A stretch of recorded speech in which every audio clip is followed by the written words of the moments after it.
सबसे पहले तो आप सभी को नमस्कार, सभी पत्रकार, छायाकार बंधुओं को सबको, और आपके चैनलों के माध्यम से जो साथी देख रहे हैं तो उनको भी मैं, जो एक आम जन के लिए बड़ा खास बजट आया है, हमारी भारत सरकार ने खास बजट दिया है सभी वर्गों का ध्यान रखते हुए, तो उसके लिए मैं हर एक भारतीय को बधाई देना चाहता हूं। और दूसरा, नरेंद्र मोदी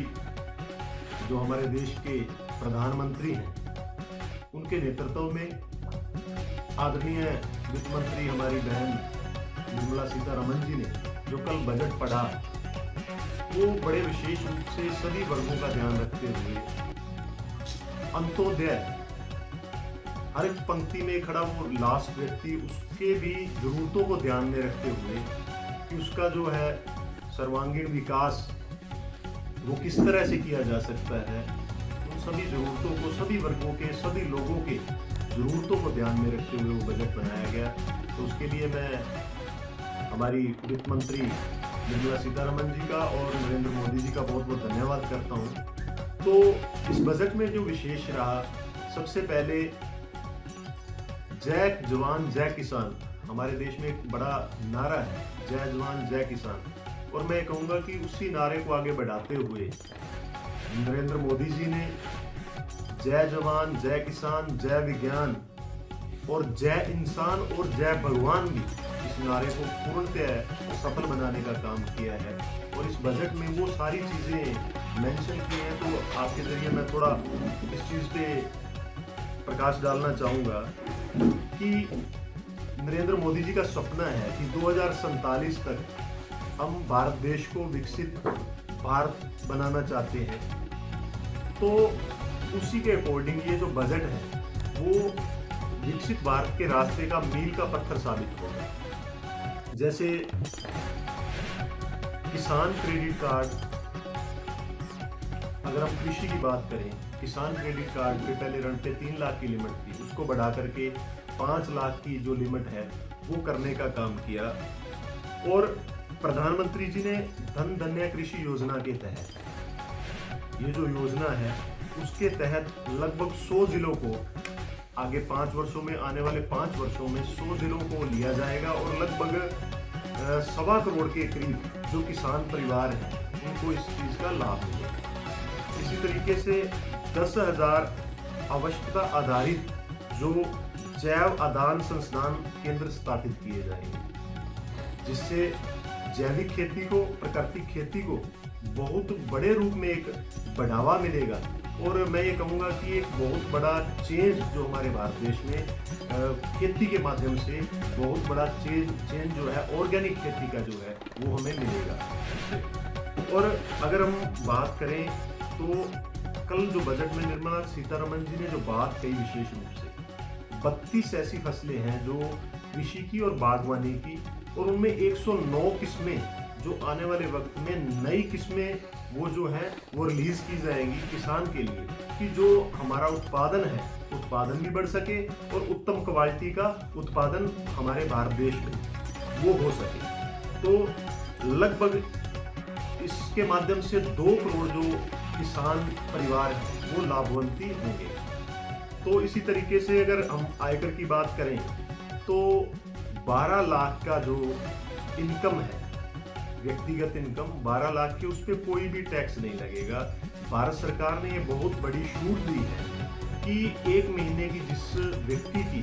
₹1,00,000 इनकम है, तो 12 महीनों की 12 लाख की इनकम है वो बिल्कुल आपकी टैक्स फ्री रहेगी। और दूसरा, जो सीनियर सिटीजन लोग, जो पहले हम बात करें TDS की, TCS की, तो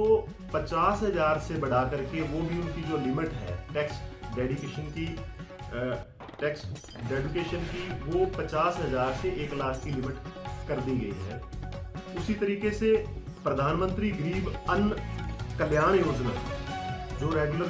पिछले 5 वर्षों से चल रही थी, तो उस योजना को आगे निरंतर 5 सालों के लिए और बढ़ाया गया है, जिससे लगभग मैं ये मानता हूँ कि 80 करोड़ भारतीय, वो हमारे परिवार जो हम गरीबी रेखा से नीचे मानते थे, तो उनको पोषक अनाज जो मिल रहा था वो अगले 5 साल के लिए भी वो जो स्कीम है वो ज्यों की त्यों चलती रहेगी। और लगभग प्रधानमंत्री जनजातीय उन्नत ग्राम अभियान, ये इस बजट में नया जो एक जनजातीय जो हमारे भारत देश के लिए एक विशेष रूप से कार्यक्रम जो है आदरणीय नरेंद्र मोदी जी ने ये तय किया है कि भारत को विकसित बनाने के लिए जनजातीय उन्नत ग्राम योजना के तहत 63,000 गांवों को, पूरे हिंदुस्तान में 63,000 गांवों को इस स्कीम के तहत अडॉप्ट किया जाएगा, जिसके तहत लगभग 5 करोड़ जनजातीय जो हमारे परिवार हैं उनको लाभ मिलने वाला है। तो इसी तरीके से पिछले 10 वर्षों से मोदी जी के अथक परिश्रम से और प्रयासों से लगभग 25 करोड़ लोगों को, जो ये मैं कहता हूँ कि 25 करोड़ गरीब जो लोग थे उनको गरीबी रेखा से बाहर निकाल करके समाज की मुख्य धारा में जोड़ा जा चुका है। तो अगर हम बात करें न्यूक्लियर एनर्जी मिशन के लिए, तो इसके लिए भी क्योंकि हाईटेक जमाना है और नरेंद्र मोदी जी ने विशेष रूप से 20,000 करोड़ का जो है एक पैकेज स्पेशली न्यूक्लियर एनर्जी के लिए निकाला है कि हमारा भारत देश जो खुद की जो है पावर पे और बहुत सारे ऐसे हाईटेक सिस्टम हैं जिन पे वो काम कर सके। तो पर्यटन को बढ़ावा देने के लिए 50 प्रमुख स्थलों को राज्यों के सहयोग से, उनकी भागीदारी से पर्यटन स्थलों का 50 पर्यटन स्थलों का बहुत बड़े स्तर पे जो है विकास किया जाएगा, जो कि हमारे भारत को, जो हमारे पर्यटक घूमने के लिए आते हैं हमारे भारत देश में, तो उनके लिए भी बड़ी अच्छी व्यवस्थाएं और बड़े अच्छे तरीके से, जो कि एक हमें 2014 से पहले डर्टी इंडिया के नाम से जाना जाता था, तो स्वच्छ भारत के और एक सुंदर भारत के रूप में एक बनाने का काम किया जाएगा। तो अगर IIT का विस्तार देखें तो उसके लिए भी स्पेशल जो पैकेज है इसमें व्यवस्था की गई है कि IIT के लिए और हमारी जो आज की हाई टेक्नोलॉजी है उसके लिए भी हमारे बच्चे जो है उनको बाहर जो है विदेशों में पढ़ने के लिए ना जाना पड़े और हमारे हिंदुस्तान का टैलेंट है जो वो हमारे हिंदुस्तान में काम आए। दूसरी अगर हम बात करें तो कैंसर से जो पीड़ित पेशेंट थे, ऐसी 36 जो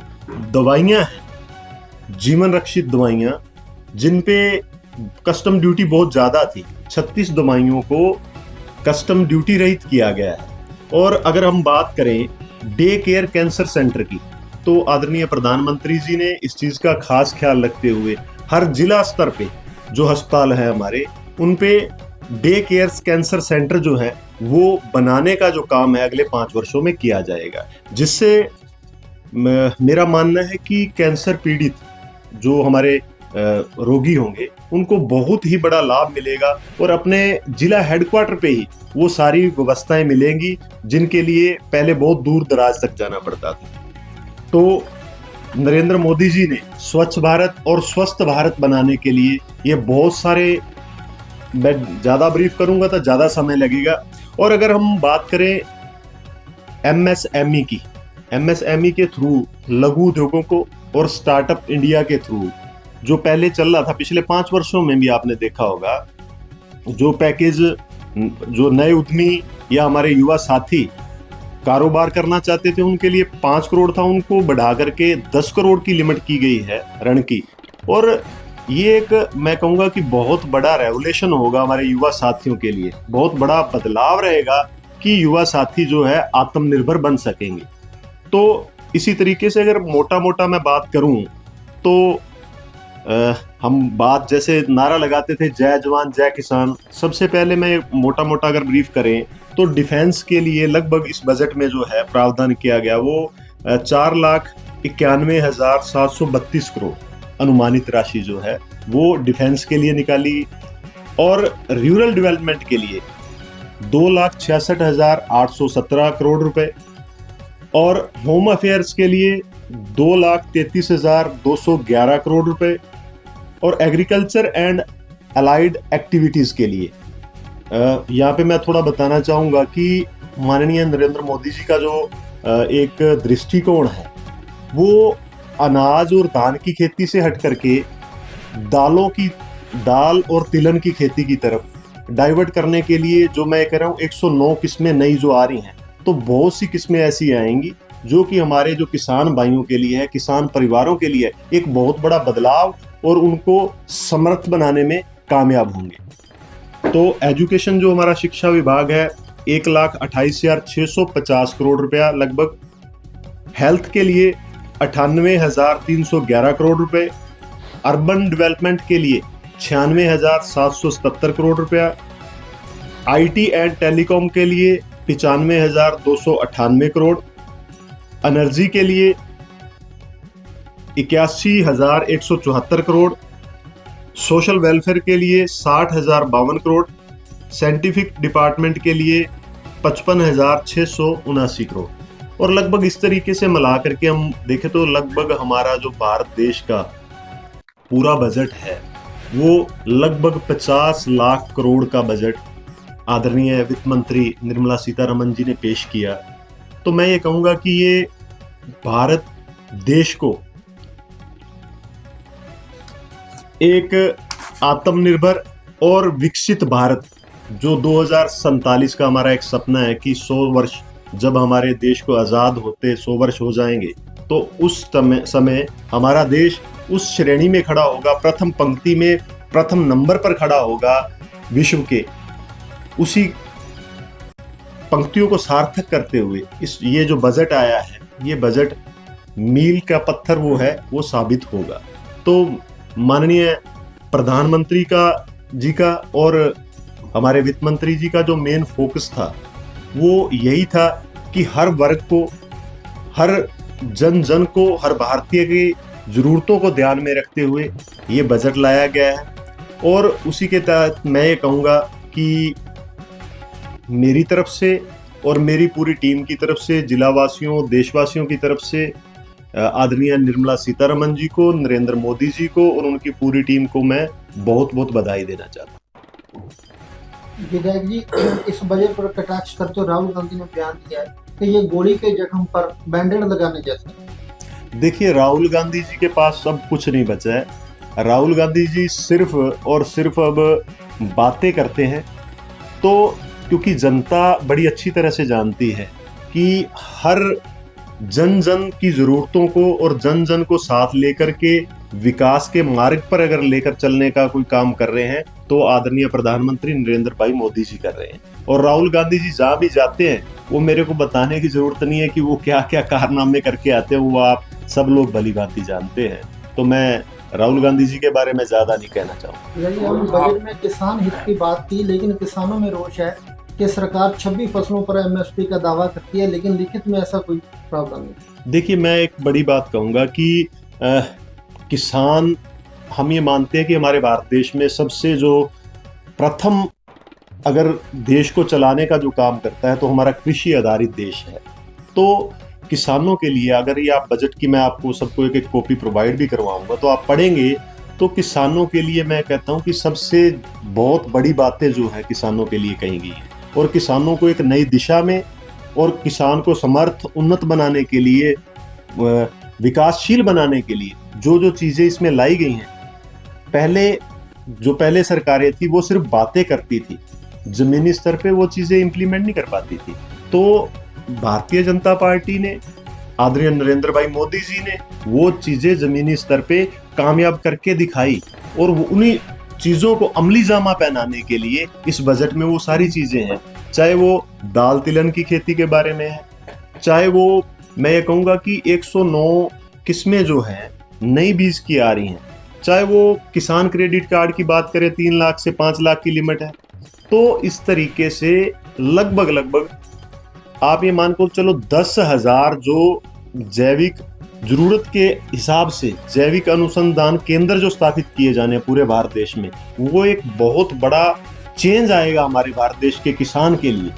अगर वो जमीनी स्तर तक के जाकर के उसको समझे और विपक्ष का काम है सिर्फ बरगलाने का। विपक्ष के पास और कुछ नहीं बचा है। अभी मैं ये कहता हूँ कि हमारी जो अभी दिल्ली के चुनाव हैं,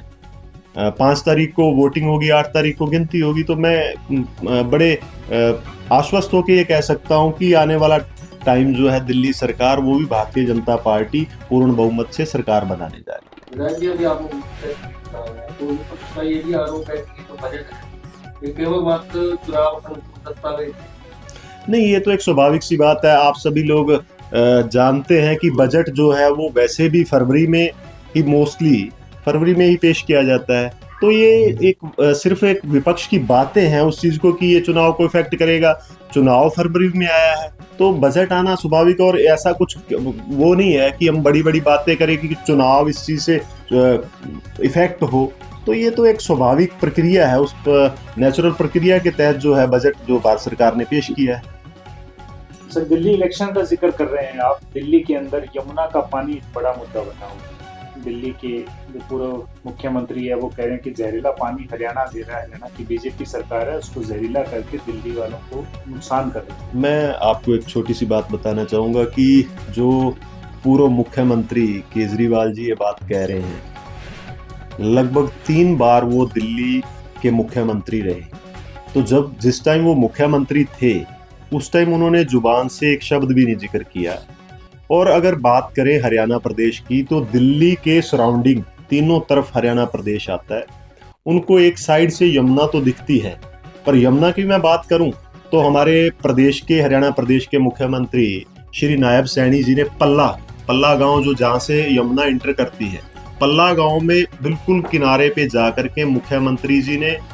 पत्रकार साथी और हमारे जो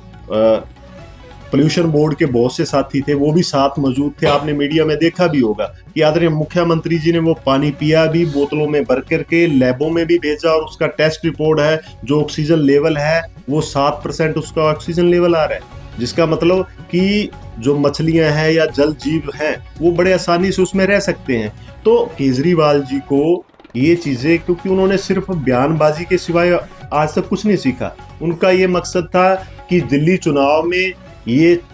एक शोशा बना के, हवा बना के छोड़ दिया जाए और शायद जनता उनको जो है दोबारा बहुमत के साथ जो है सरकार में लाएगी। मगर ये चीज अब जनता भलीभांति समझती है। दिल्ली से आप देखोगे गुड़गांव और फरीदाबाद लगभग 38-39 नाले ऐसे निकलते हैं जो पूरे दूषित होकर के आप वो पानी जो है देखना भी पसंद नहीं करोगे। इतना जहरीला पानी वहां से निकलता है दिल्ली प्रदेश से, फरीदाबाद और गुड़गांव का। तो ये अरविंद केजरीवाल लगभग 11 साल मुख्यमंत्री रहे, तब तो उन्होंने कोई बात की नहीं। अब ये सिर्फ बात चुनाव को लेकर के थी, मगर जनता, दिल्ली की जनता बहुत सियानी जनता है, वो भलीभांति जानती है और 8 तारीख को केजरीवाल जी को आईना दिखा के छोड़ेगी।